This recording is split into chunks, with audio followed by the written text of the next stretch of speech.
Hello বন্ধুরা, কেমন আছো তোমরা সবাই? আশা করি অনেক অনেক ভালোই আছো। আর তোমাদের ভালোবাসায় আমিও অনেক ভালো আছি, কারণ তোমরা আমাকে যে পরিমাণে ভালোবাসা দিয়েছ এবং সাপোর্ট দিয়েছ তা আমি কোনোদিন ভুলতে পারবো না। তাই তোমাদেরকে মজা দেওয়ার জন্য আবারও একটি নতুন গল্প নিয়ে হাজির হলাম। গল্পটি শোনার মতো, আশা করি তোমাদের দাঁড়িয়ে যাবে এবং তোমরা হাতের কাজ করতে সবাই হেডফোন নিয়ে বসে যাও। যদি আমার গল্প শুনে মজা পাও তাহলে অবশ্যই আমার চ্যানেলটি সাবস্ক্রাইব করবে। তো চলো বন্ধুরা, আমরা কথা না বাড়িয়ে আসল গল্পে চলে যাই। আজ আমার ছেলের বিয়ে, তাই আমি অনেক খুশি। সব মায়েরই স্বপ্ন থাকে তার ছেলের বিয়ে হবে, ঘরে বউ আসবে আর ঘর খুশিতে ভরে যাবে।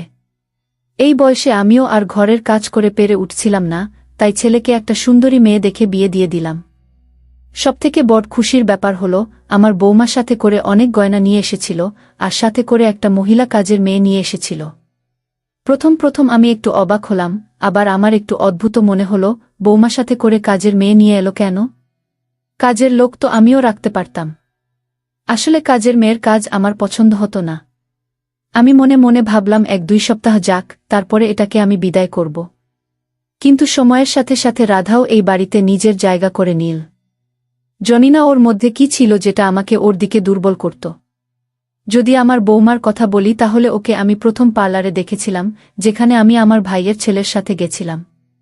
আমি এমনিতে পার্লারে যেতাম না, কিন্তু যখন আমি পার্লারের মেয়েটাকে দেখলাম আমার ওকে অনেক পছন্দ হয়ে গেল। ওর মাও ওর সাথে ছিল, তাই আমি কথায় কথায় বিয়ের সম্বন্ধ করে ফেললাম আর সবকিছু ঠিকঠাক হয়েও গেল। এখন আমি আমার সিদ্ধান্তে অনেক খুশি, কারণ আমার বৌমা পায়েল অনেক ভালো ছিল আর কাজের মেয়ে রাধাও। কিন্তু বৌমার সাথে যে কাজের মেয়ে এসেছিল রাধা, সে সবসময় ঘোমটা দিয়ে রাখত। এই বিশ্বাসটা বড় অদ্ভুত ছিল। যাই হোক, আমি কিছু বলতাম না। আমি রান্না ঘরের কাজ কাউকে করতে দিতাম না, কিন্তু এই মেয়েটা এখানেও সবাইকে অবাক করে দিল। সে অনেক সুস্বাদু রান্না করত। আমি ওকে মন থেকে খাবার বানানোর দায়িত্বটা দিয়ে দিয়েছিলাম। এখন আমার অনেক আরামের সময় ছিল। ওই মেয়েটা শুধু ঘরের সব কাজই করত তাই নয়, আমার অনেক সেবাও করত। আমি আশ্চর্য হয়ে যেতাম। কিন্তু আজ পর্যন্ত আমি ওর মুখটা দেখিনি, কারণ ও সবসময় ঘোমটা দিয়ে থাকত। আমি অনেকবার ওকে বুঝিয়েছি যে বাড়িতে থাকার সময় তুমি ঘোমটা না দিতে পারো, কারণ এখানে তো আর কেউ থাকে না। আমরা শাশুড়ি বৌমা থাকি।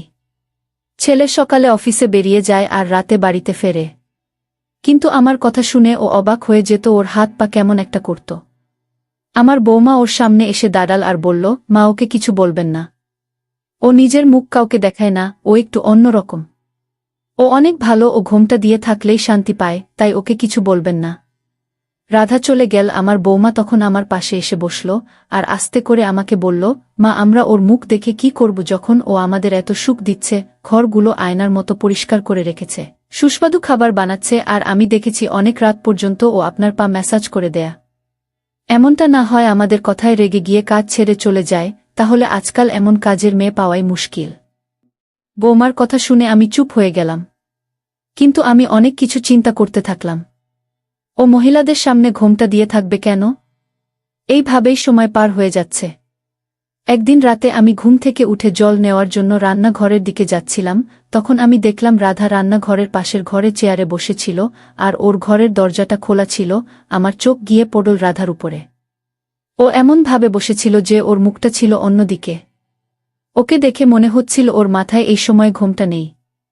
আমি অধীর আগ্রহে ওখানে দাঁড়িয়ে অপেক্ষা করতে থাকলাম, যদি এক পলক আমি ওর মুখটা দেখতে পাই। তখনই হঠাৎ করে ও উঠে দাঁড়িয়ে পড়ল আর দরজার দিকে ঘুরে গেল। যেই ওর মুখের দিকে আমার চোখ গেল, আমি তো নিচে পড়তে পড়তে বেঁচে গেলাম, এমনকি আমার মনটা কেমন একটা করে উঠল। হে ভগবান, এটা তো! তখন হঠাৎ করে আমার কাশি পেল আর আমি জলের গ্লাসটা মুখে দিলাম। কিন্তু ততক্ষণে রাধা আমাকে দেখে ফেলেছিল।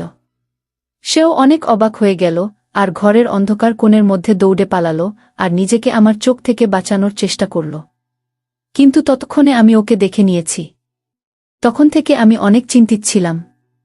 সারারাত কাটার মতো পার করছিলাম, সারারাত আমি ঘুমোতে পারিনি। এসব কি? এমনটা কি করে হতে পারে? আমি অধীর আগ্রহে সকাল হওয়ার অপেক্ষা করছিলাম। আমি শুধু এটাই চেয়েছিলাম, ওকে বৌমার সামনে দাঁড় করিয়ে ওকে দিয়ে সব সত্যিটা বলাবো।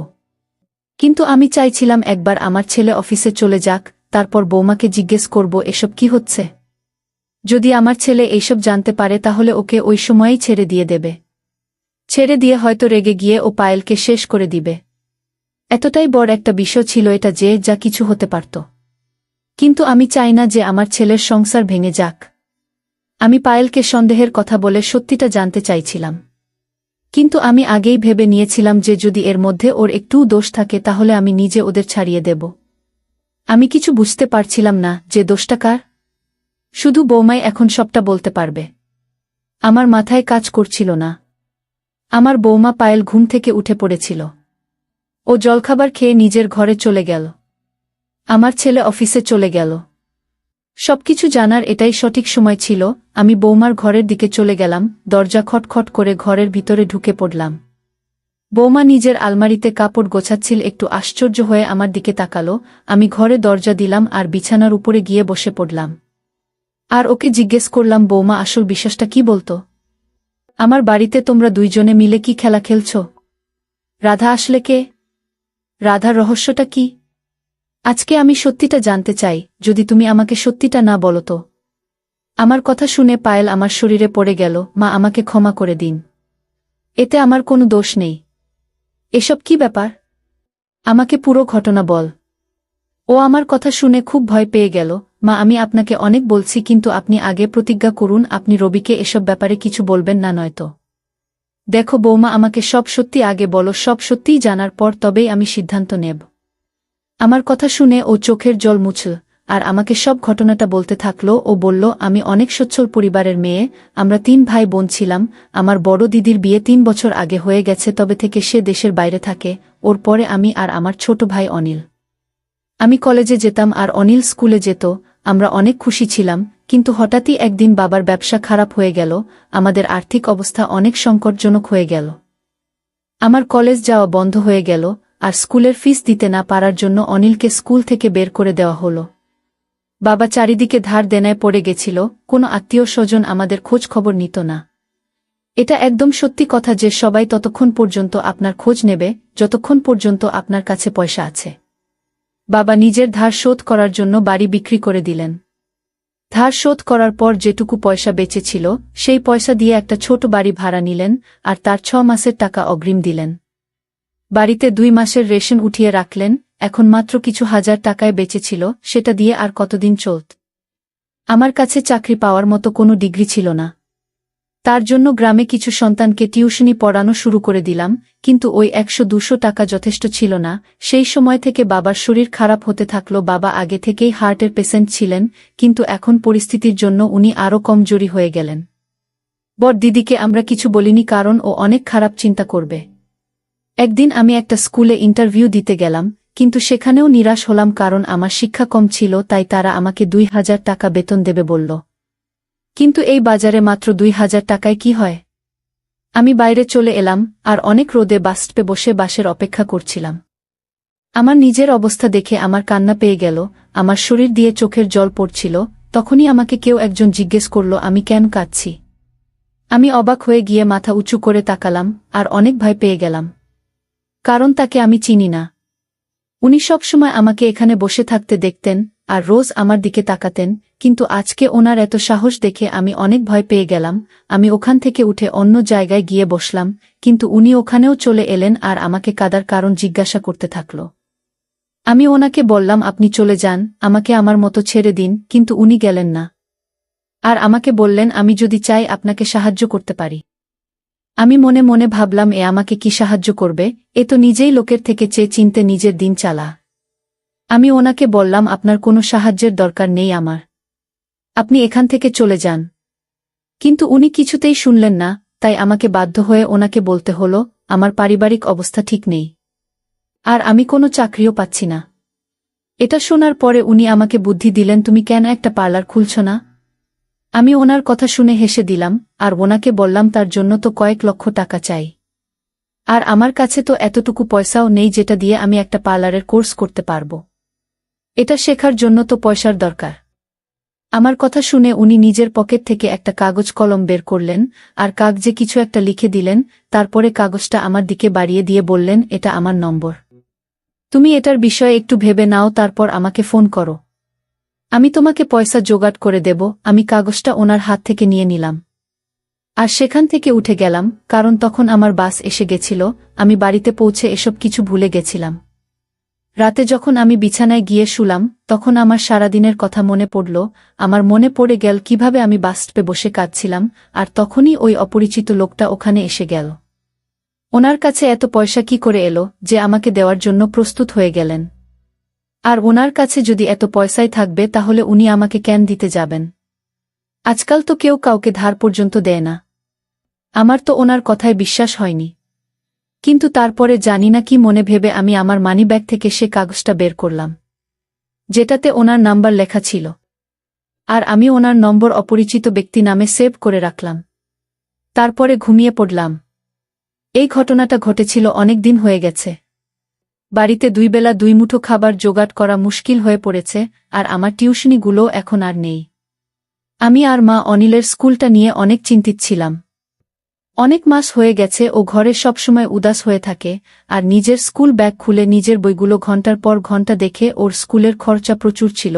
সেই দিন আমি আমার একটা বান্ধবীর বাড়িতে কথা বলতে গেলাম। ও যদি কাউকে বলে আমাকে একটা ভালো মাইনের স্কুলে চাকরি পাওয়াতে পারে তাহলে অনেক ভালো হয়। কথাবার্তা বলে বাড়ি আসার সময় রাস্তায় আমি একটা বিউটি পার্লার দেখতে পেলাম। ওটা দেখে আমার ওই অপরিচিত ব্যক্তির কথা মনে পড়ে গেল। আমি ভিতরে গিয়ে বললাম, আমি শিখতে চাই। পার্লারের মালকিন আমাকে বলল এই কোর্সের জন্য 1 লাখ টাকা দিতে হবে। আর এই কোর্সটা 1 বছরের, যেটাতে উনি আমাকে সবকিছু শিখিয়ে দেবেন। এটা শুনে আমি ওখান থেকে চলে এলাম। আমি ওনাকে বললাম, আপনাকে আমি কিছুদিন পরে জানাবো। কিন্তু আমি 1 লাখ টাকা কোথা থেকে পাব? আমার কাছে তো 10,000 টাকাও ছিল না। আমি বাড়ি চলে এলাম।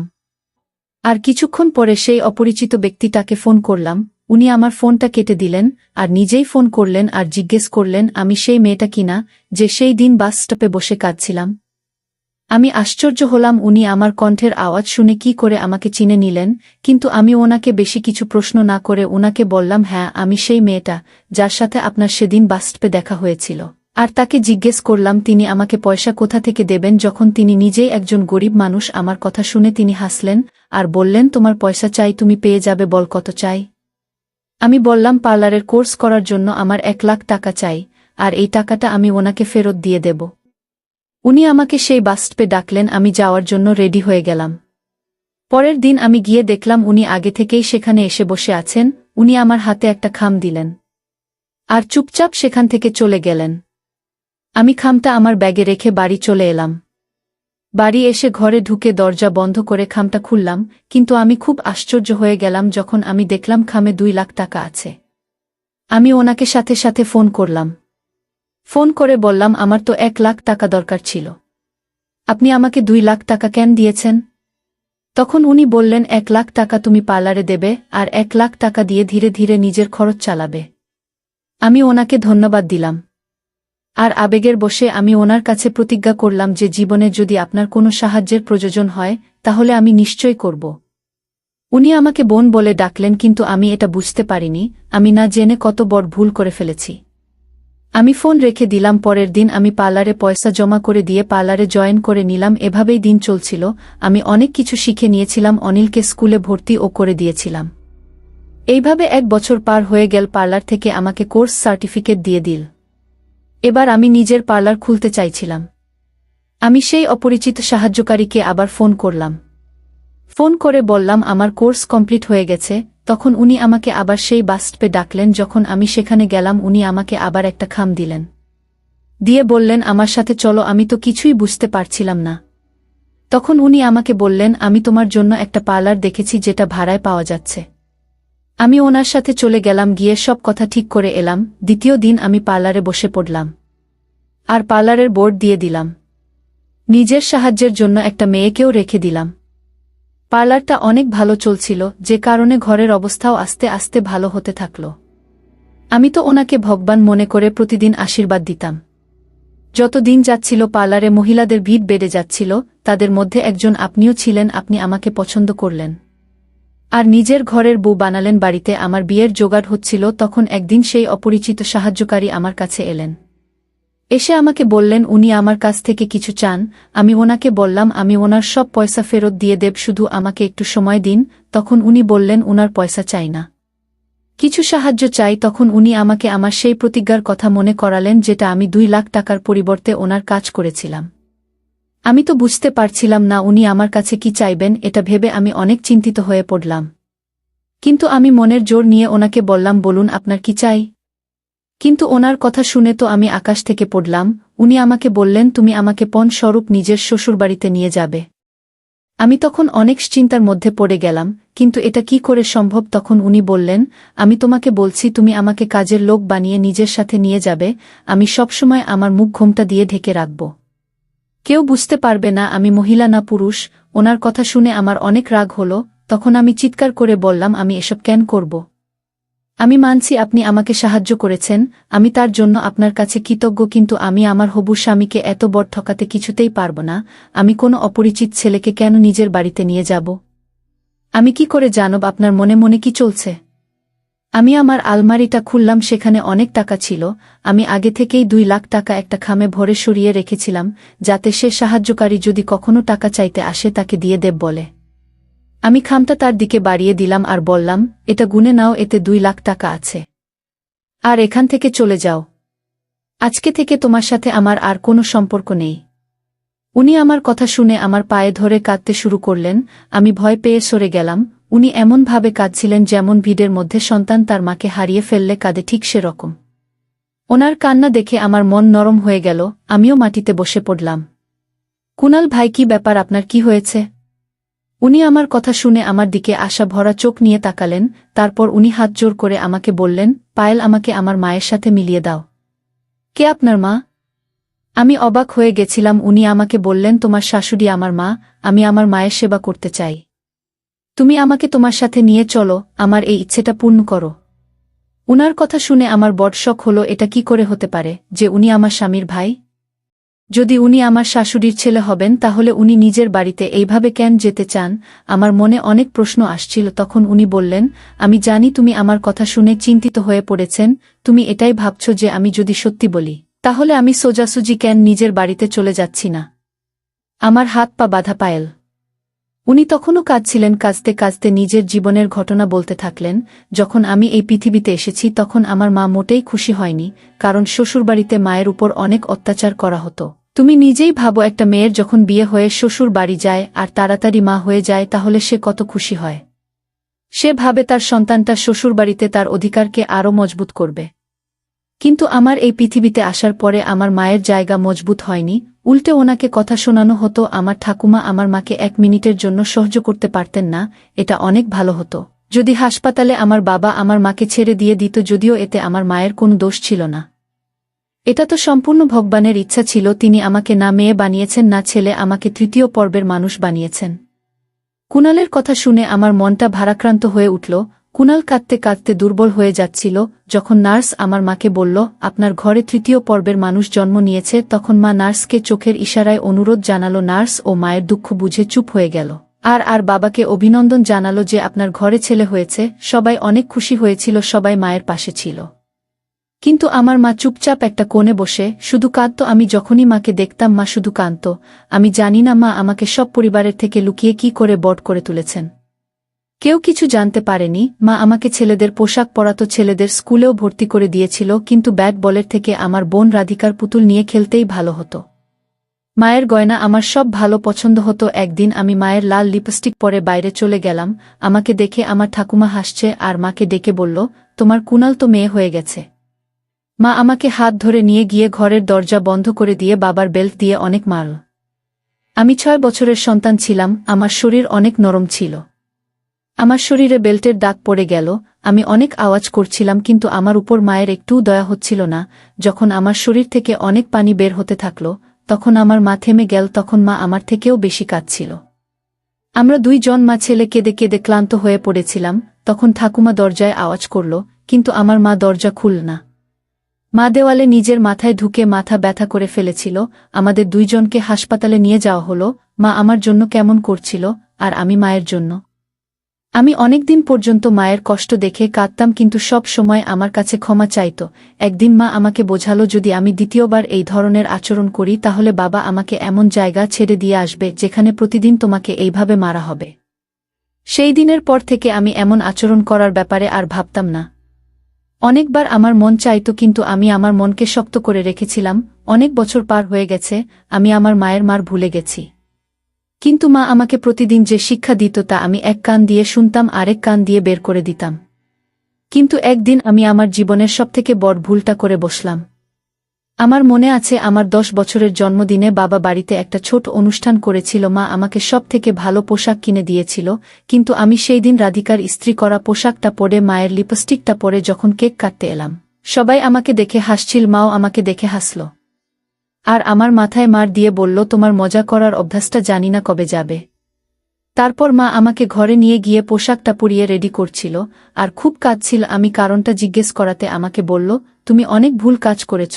পরের দিন মা আমাকে বাজারে নিয়ে গেল, কিন্তু সেটা বাজার ছিল না। আমাকে দূরে একটা শহরে নিয়ে গেছিল। সেখানে ছোট অন্ধকার গলিগুলো পার করে মা আমাকে একটা বাড়িতে নিয়ে গেল, যেখানে সবাই তৃতীয় মানুষ ছিল। তারা কথায় কথায় তালি বাজাচ্ছিল। আমি অনেক ভয় পেয়ে যাচ্ছিলাম। আমি মায়ের হাত ধরে বললাম, মা এখান থেকে চলো, এখানে আমার দম বন্ধ হয়ে আসছে। কিন্তু মা একজন বয়স্ক গুরুর পাশে বসে কথা বলছিল আর কাঁদছিল। গুরু আমাকে নিজের কাছে ডেকে বলল, আজ থেকে আমি তোমার মা। আমি আবার মাকে ধরে বললাম, মা ওঠো, চলো বাড়ি যাই। একটা অজানা ভয়ে আমার শরীরটা কেমন করছে, সেটাই হলো যেটার ভয় আমি পাচ্ছিলাম। মা উঠে বাইরে চলে গেল। আমি মায়ের পিছনে দৌড়ে এলাম, কিন্তু গুরুর শিষ্যরা আমাকে ধরে নিল। আমি আওয়াজ করতে থাকলাম, কিন্তু মা পিছনের দিকে ফিরে একবারও দেখল না। আমার ছোট মনটা কেমন করতে থাকল। আমি অনেক অসহায় ছিলাম। আমার দুর্বল শরীরে এত শক্তি ছিল না যে আমি ওই শক্তি সামর্থ্য শিষ্যদের হাত থেকে নিজেকে ছাড়াব। আমি সারারাত আওয়াজ করতে থাকলাম আর কাঁদতে থাকলাম। গুরু আমাকে ভালোভাবে বোঝাতে থাকল, কিন্তু ওনার কথা বোঝার মতো বয়সই তো আমার ছিল না। সকালে মা আবার আমার সাথে দেখা করতে এলো। আমি মাকে ধরে আবার কাঁদতে শুরু করলাম।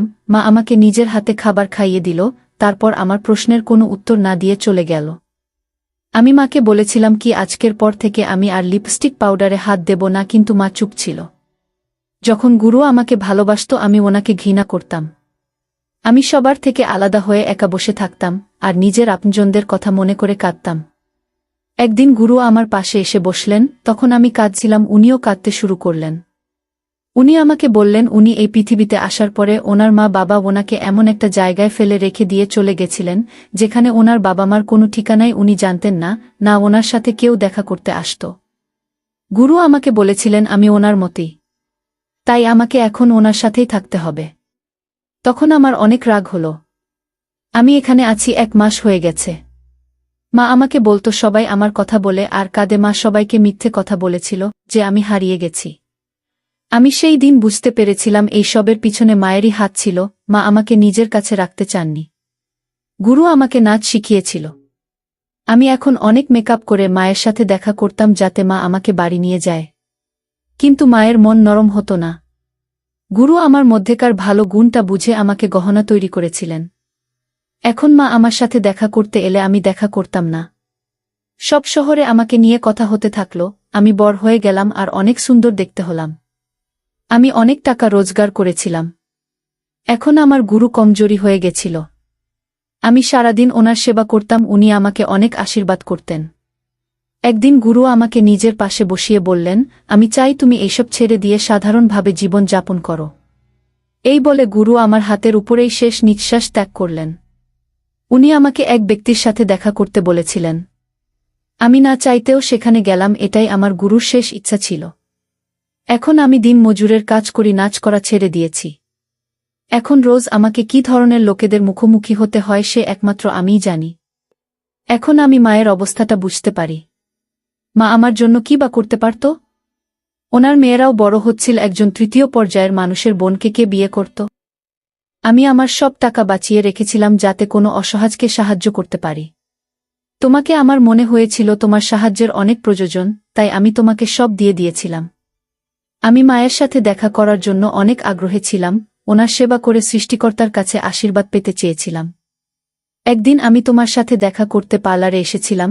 সেখানে এসেই আমি মাকে দেখতে পাই আর জানতে পারি উনি নিজের ছেলে অর্থাৎ আমার ভাইয়ের সাথে তোমার বিয়ে দিতে চান।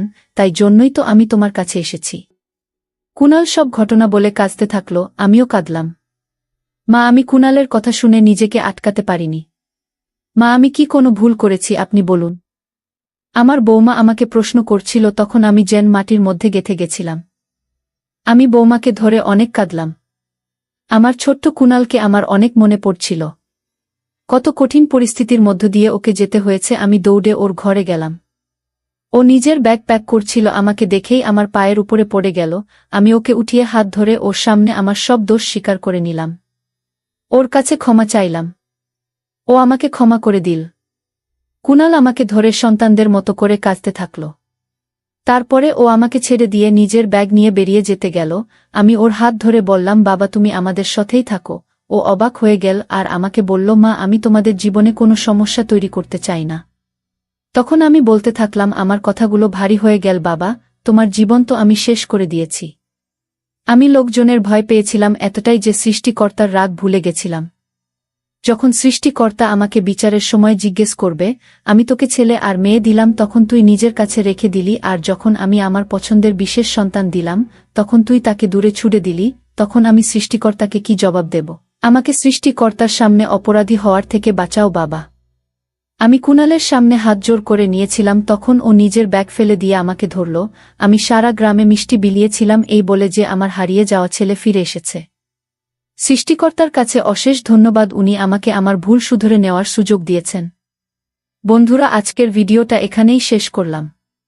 অনেক কষ্ট করে ভিডিওটি আপনাদের জন্য বানিয়েছি। যদি ভিডিওটি আপনাদের ভালো লেগে থাকে তাহলে একটা লাইক করবেন এবং চ্যানেলটি অবশ্যই সাবস্ক্রাইব করবেন। এই আশা ব্যক্ত রেখে আপনাদের কাছ থেকে বিদায় নিচ্ছি আমি। দেখা হবে আগামীকালের নতুন কোনো ভিডিওতে। সে পর্যন্ত সবাই ভালো থাকুন, সুস্থ থাকুন। ধন্যবাদ।